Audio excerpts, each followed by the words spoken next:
right, folks. Yep, no decision on the quarterback yet. And guys that ought to play, that we expect to play, doesn't mean they will.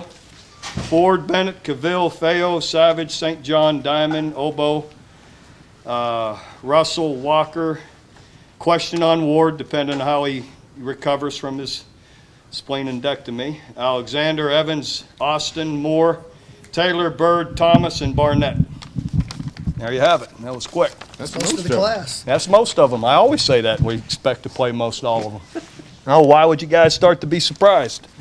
It's a pretty good recruiting tool for you, I think, wouldn't it be? I don't know. We always want to play them early. But I will say this is really one of our better classes, so overall. Bob, who's going to start opposite Aaron Colvin at corner? We'll see. Cortez has had the most snaps and does well. Some of these other guys have come on. So, Zach Sanchez has really had a really good camp, so he's pushing them. So we'll see how that – and the young guys are doing really well. So. There have been reports that you have picked a quarterback, right? No, I haven't. No? Well, who reported that? I just report, so that's not true? Well, of course it isn't true. What's your timetable? Really? Next question? You haven't been around, apparently. So. How did Quincy look the first day in full pads? He looked good. He's really powerful, strong, and just getting comfortable with all the calls. Bob, you don't see often that true freshmen come in and play in the defensive line. You mentioned two guys, though, that might at defensive tackle. Is this day and age, because of strength and conditioning programs, it's easier for those guys to play? Yeah, I guess, that, and they have ability. So we'll see. Bob, in 05, when you named Paul the starter for the TCU game, you also said, we're going to play both quarterbacks, which is something you've never announced before. Looking back, why'd you go into that season thinking, at least starting out, we're going to play both guys in the season opener? Well, again, just to get a feel for both of them, because a lot of times we like both of them or feel that both of them are capable of winning, and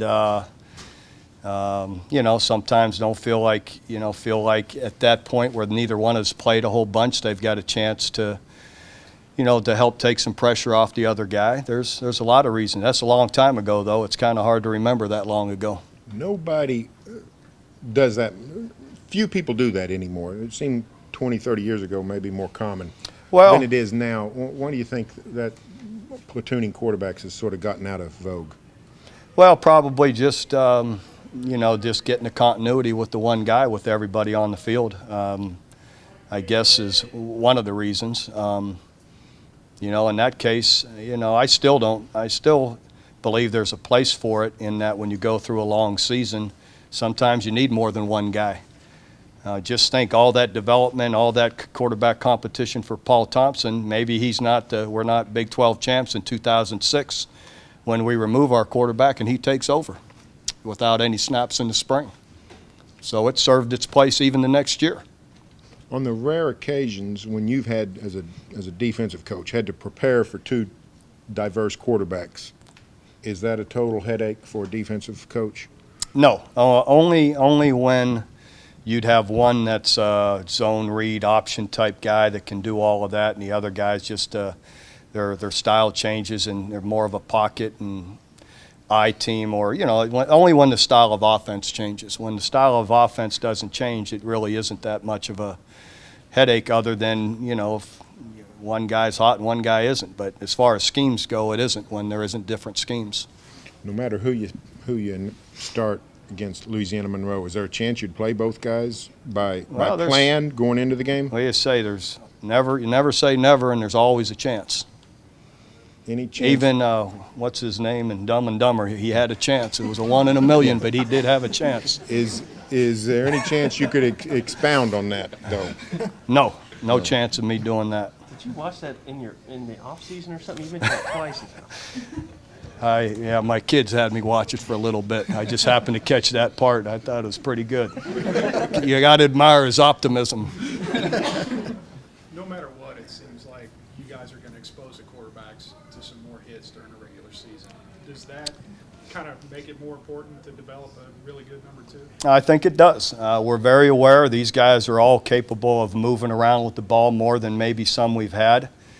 And so if that happens, they're likely to take a few more shots and or fatigued. And, you know, and when you're not an older guy that's done it a bunch, that takes a while to get used to. So sometimes there may be a place for, you know, to have two guys set to play. I know you can get a lot out of scrimmaging, you know, looking at your quarterback, seeing how they do, but can you get a lot too knowing that it's coming down to the wire, seeing how these guys are going to perform each and every day, knowing that the decision is just right around the corner? Definitely. There's pressure there, and there has been for the last, probably more so the last 3-4 days, knowing that it's getting closer, and we're aware of that.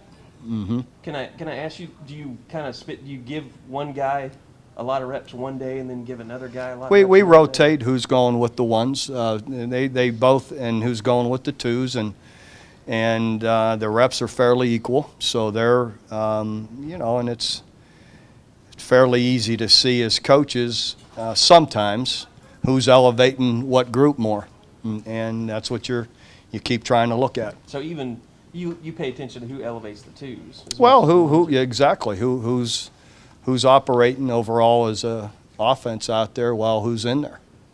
Have you had a chance to scout Monroe enough to where you notice that not only will they play two quarterbacks, they may play two quarterbacks on the field at the same time? Some of their Yeah, to a degree, definitely, yeah. So we're working on them. You got any plans to do that yourself? It's always possible. There's always a chance. Always a There's chance. 3. How different is this offense going to look to us non-experts? Not much. It's going to look. Not much different. You'll see a bunch of the same formations and plays, and not much at all, really. You feel good. I mean, I know you get questions about both Trey and Roy a lot, but you feel good about your playing with Roy Finch going into the season, getting him involved more, playing to his strengths a little bit. Yeah, to a degree, but I mean, we're not going to design our offense around him. I mean, we're not doing that. So, you know, things that we feel he's doing well, we will hopefully have him in there, and it'll also depend on what Roy does when he is in there, or what he doesn't do. So, you know, we're now Trey with formations and using them more because of his ability to play so many positions. We do want to have him on the field in a lot of different positions. What's the status of Jazz Reynolds? He's set to play Saturday, or next when we do play. Saturday. Of course, that's a cue, but they had some field issues during the offseason that we might have put them in jeopardy. We made a decision on that. We always have that in-house. I don't ever announce those things. The Gundy is not announcing his starting quarterback either up in Stillwater, and he's not going to do it at all until 2:30 on August 31st. Just whoever No runs kidding? out there. Yeah. Jeez, I So- might try that. Well, I was going to say, why didn't? I mean, you come this far. Why you didn't thought Mike, about going Mike, all the way? Mike should have called me. You never know, what we'll do. Do you have an appreciation for how long Jazz Reynolds has been around? Any different than any other guy? Why? Well, I mean, here's what I mean. The first pass he ever caught was from Sam Bradford. So, Well, it's I mean, a long time ago. Seems what's like that, a 4 long- years? No one's allowed to be here more than 4 or No, 5 but years. We it's- got a lot of guys that are here 4 and Yeah, 5 years. But they don't have that kind of direct link to. In other words, it's been a long time since, he's been here a long time and gone through a lot of. He seems has, like a lot he of has stuff. not been here longer than any other senior or fifth-year senior. No, Now, you're he's right. It gone just through seems more, longer. he's been on the field maybe, but yeah, he took a whole year off a year ago. So, no, I don't have any great appreciation for how long he's been here, any more than I do for all of my kids that have been here 4 and 5 years. I tell all my guys anymore, guys that have been here 4.5, 5 years, it's a lot of work.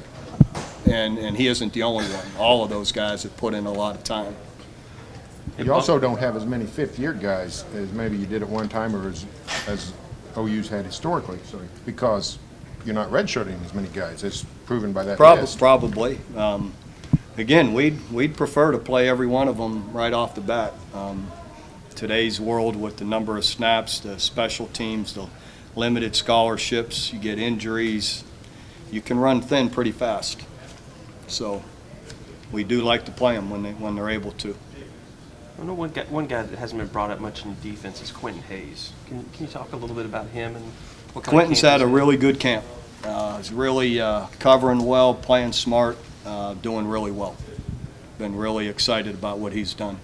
Has he pretty consistently run with the ones? He has, yes. How have you guys done in the three-man defensive front this month? Not much, we have through the years, we've kind of do a little bit of it in passing situations, long yardage situations like we've done for quite a few years. Other than that, just nothing really. Bob, you brought in a number of JUCOs in the offensive line. Do you feel like you have developed enough depth that you can play the 8 or 9 guys you guys like to play with at times? Yeah, I think we're pretty close to that. We probably have 8 guys that we feel pretty good about. Have you developed another tackle with those other 2 guys? Yeah, Derek Forniak's coming on, Josiah's coming on, and heck, we even play Bronson Irwin out there sometimes, and he does really well. All right.